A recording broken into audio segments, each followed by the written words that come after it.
Hi! How's it going, everybody? I hope you're having a great holiday season so far, and that your New Year's is looking out to be pretty promising. I myself have had a pretty busy and eventful past few months, but things are looking out, so I've been working on projects here and there as I've been making time for them, and yeah, that's pretty much how my life has been going. The podcast is also going along pretty well. I should have a new episode out to start off the new year. I've gotten some pretty good feedback so far, so let's go ahead and I guess start the topic of this video. What happened? Where they at? What's going on? Where am I gonna find them again? Now, not too many of you have been asking about it, but I have gotten a few emails about it here and there. And I did mention that I would bring it up on this channel in my latest update video on my main channel, so I guess I'll just go ahead and cut right to the chase. Where are my Guitar Hero charts? Well, regarding the charts that I've made in the past, as well as my future endeavors with Clone Hero, I have some good news and I have some not so good news, but the good news is that all of the charts that I've made in the past are still available for you to download. Now, the videos of the charts themselves are currently unlisted, but you can access all of them with this handy little playlist that I made linked down in the description, where you can go to each video that you enjoy and look at their descriptions and download the charts there accordingly. You know, I still like making charts. I mean, there's nothing that I have against them necessarily.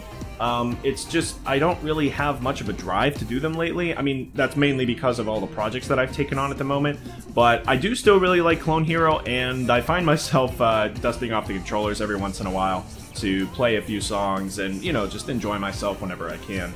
See, I still got them. I still got my guitars. I got more than one. I do still do it, I promise. As a matter of fact, the chart going on behind me is actually one that I recently made just for the fun of it, you know, so I'll leave a link for that in the description as well, so you can give that a try. I have a lot of fun playing that one. I think it's one of my better ones, to be honest. And I'm on the fence about submitting my charts to that Fight the Power website, which is where I get most of my charts, to be honest, but something is stopping me. I'm not exactly sure what it is. I still have an interest in it, and I do think about it pretty often, but I guess if I ever figure that out, I'll let you know.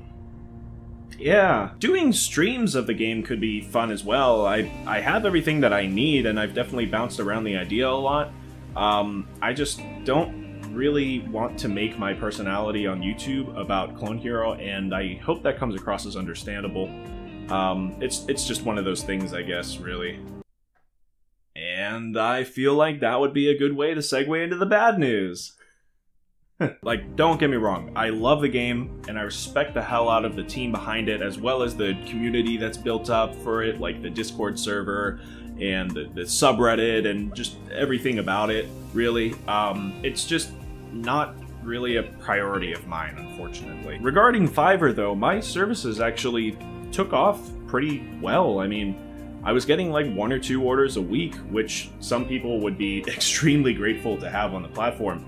And like, it's not to say that I'm not grateful. I'm super happy that people trusted me with their projects and wanted me to help them out. But what I found while working on that platform was it just reminded me too much of what working with the general public is like. And I only say that because I worked in retail for 5 years, and when I was in retail, I definitely hated every single second of it. Also, Fiverr is not exactly user-friendly, as in it doesn't really cater to its sellers very well.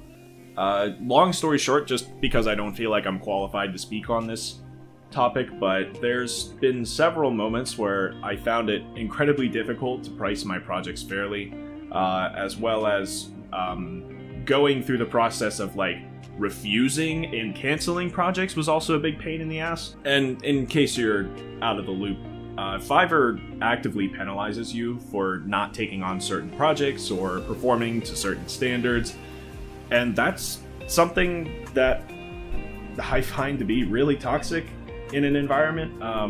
Actually, you know what? I am going to go on a bit of a rant.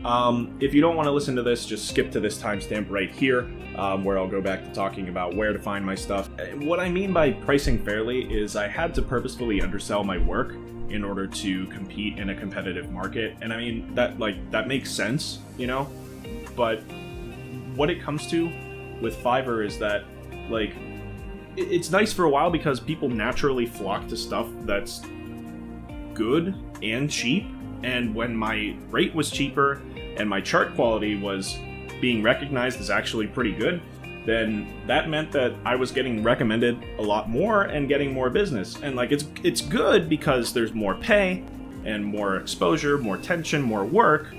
But it also led to me just losing money that I shouldn't have been, just so that I could succeed on a very competitive platform. This also meant that I had more access to more people, which also inadvertently leads to more stupid shit to deal with. You know, in fact, there was one interaction that led me to discover that Fiverr actively penalizes you for canceling orders, even if they're not your fault. For privacy's sake, I'm not going to go into detail about it. All that you really need to know is that this was not okay by my standards. I just don't feel like I should be discouraged from things that I want to do with my own services just because I need to fill some sort of quota or criteria on my profile. I got penalized if I didn't respond to messages fast enough. I had to do a specific number of orders every single month.